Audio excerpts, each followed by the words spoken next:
खाणाऱ्यावर गुन्हे दाखल झालेच पाहिजे. मुकांडाचा श्रीखंड खाणाऱ्यावर गुन्हे दाखल झालेच पाहिजे. महाराष्ट्र शासन नाव लागलंच पाहिजे. महाराष्ट्र शासन नाव लागलंच पाहिजे. अतिक्रमण लागलंच पाहिजे. अतिक्रमण लागलंच पाहिजे. कोण म्हणता देत नाही घेतल्याशिवाय राहत नाही. कोण म्हणता देत नाही घेतल्याशिवाय राहत नाही. भाविकांसाठी यात्रा मैदान खुल्लं झालंच पाहिजे. भाविकांसाठी यात्रा मैदान खुल्लं झालंच पाहिजे. यात्रा संघर्ष समितीचा विजय असो. यात्रा संघर्ष समितीचा विजय असो. सकाळी 11 वाजल्यापासून इथं मुख्याध्यापकाच्या दालनात बसलो आहे.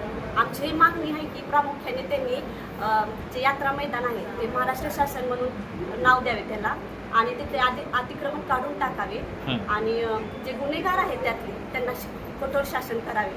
तर त्यांनी ह्या मागण्या आमच्या पूर्ण केल्या नाहीत. त्यांनी तर पहिल्यांदा ऐकलेच नाहीत त्या मागण्या. आम्ही निवेदन देऊन त्यांना 1 महिना झालं, त्यांनी त्याच्यावर काही दखल घेतली नाही.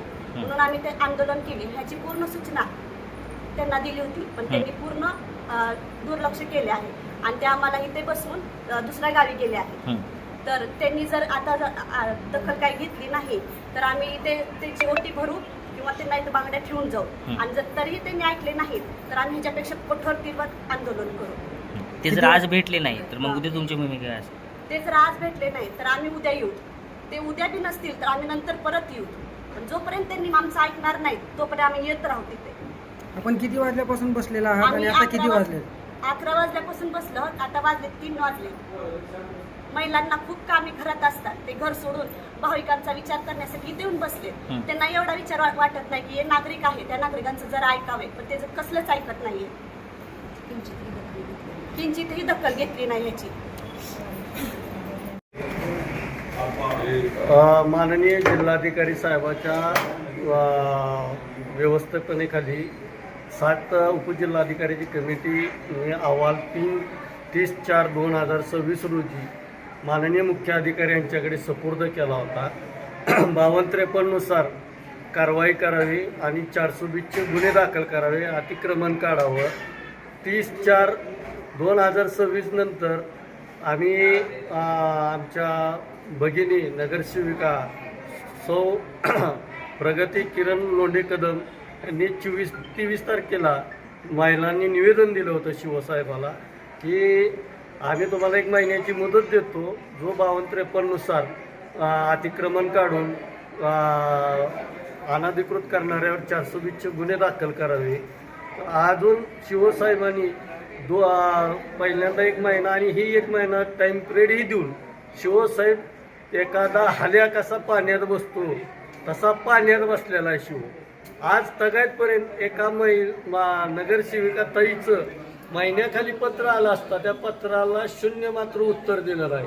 सकाळी आमदार रोहित पवार यांनी बोलल्यानंतर नगरपालिकेचे कर्मचारी पत्र घेऊन आले. म्हणजे महिला ठिय्या आंदोलनाला निघाले असताना ह्या नगरपालिकेला जाग आली. हे नगरपालिका बेशरम नाही, गो खाण्याच्या लायकीचे तुळजापूरच्या नगरपालिकेतले शिव आणि त्याची टीम राहिलेली. फक्त त्यांना पैसा आणि पैशातून आपल्या घराची उन्नती. आज सकाळपासून महिला बसले तिथं 10 वाजल्यापासून. शिव प्रत्येक वेळेस आले की महिलांवर अन्याय करतो. आज महाराष्ट्रात महिलांना एवढा मान सन्मान असताना, तुळजापूरमध्ये तुळजाभवानी असताना जर महिलेचा मान सन्मान होत नसेल तर माननीय जिल्हाधिकारी हा डेंगळे पाटील नगर विकास खात्याचा शिववर काय कारवाई आत्ता तात्काळ करणार आणि शिववर जर नाही तात्काळ कारवाई केली तर सोमवारी सकाळी 9:30 वाजल्यापासून महिला आणि पुरुषाचं ठिय्या आंदोलन अजून नगरपालिकेत होणार. जोपर्यंत शिववर पूर्ण निलंबनाची कारवाई आणि शिववर पहिला गुन्हा दाखल झाला पाहिजे. आता यात्रा मैदानाचा 2 दिवस विषय आम्ही लांब ठेवतो, पण आमच्या माता भगिनी सकाळी 10 वाजल्यापासून जर त्याच्या दालनात उपस्थित असतील तर बेशरमासारखी नीच अवलाद ह्या रणदिवेची आज साधं महिलाकडे बघण्याची किंवा त्याला सदर बायको बहीण असेल आपल्या पत्नीला आणि बहिणीला असाच वागवतो का शिव? ही माझा सवाल आहे त्या शिवला. आज 10 वाजल्यापासून उपाशी तापाशी बारकी लेकरा बाळा घेऊन यात्रा मैदाना भाविकासाठी बसलेले आहेत. तर ह्या नगरपालिकेतल्या एका बी कर्मचाऱ्याची एक उणीव झाली नाही आणि पत्र घेऊन येतात कवा 2 महिन्याखालचं. ह्याच्यासाठी आज मी तुमच्या माध्यमातून नगरविकास मंत्री राज्याचे उपमुख्यमंत्री एकनाथजी शिंदे साहेब, धाराशिव जिल्ह्याचे पालकमंत्री तथा तुळजापूर तालुक्याचे विकासरत्न म्हणून आमदार स्वतःला म्हणून घेते, ह्या महिला भगिनीसाठी लाडका भाऊ म्हणून राख्या बांधून घेतल्या होत्या. मतदाना दिवशी लाडक्या बहिणीनं मला मतदान केलं म्हणून होते. आज लाडक्या बहिणीवर जे अन्याय शिवनं केलाय त्याला राणा पाटील काय करणारी, राणा पाटलानं उत्तर द्यावं.